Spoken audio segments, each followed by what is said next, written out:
আমরা গাজীপুর থেকে আমরা অ্যারেস্ট করেছি এবং তার কাছ থেকে আমরা নগদ টাকা উদ্ধার করেছি এবং সে বিজ্ঞ আদালতে স্বীকারোক্তিমূলক জবানবন্দি দেবে বলে আমরা তাদেরকে বিজ্ঞ আদালতে আপনাদেরকে কনফারেন্সে করে উপস্থাপন করবো।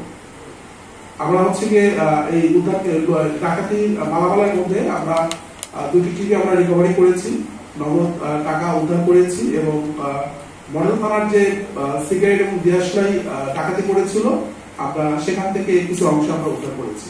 10টি তালা কেটে ফেলে, 10টি তালা কেটে 3টি এলইডি টিভি, একটি ল্যাপটপ এবং নগদ কিছু টাকা তারা ডাকাতি করে নিয়ে যায়। তো ওই ডাকাতি মামলা উদ্ঘাটন করতে গিয়ে আমরা আমাদের ক্যারিবাস মডেল থানার ঠিক একই রকম একটা ঘটনা ঘটে। তখন আমাদের কাছে তথ্য ছিল যে 3-4 জন তারা হচ্ছে বলপূর্বক প্রবেশ করে চুরি ঘটনা ঘটায়। বাট আমরা তদন্ত এক পর্যায়ে জানি যে এই একই চক্র তারা ওইখানে ডাকাতি ঘটনাটাই ঘটায়। আর ওটাও ছিল সিগারেট এবং দিয়াশলাই, সেটা একটা গোডাউন।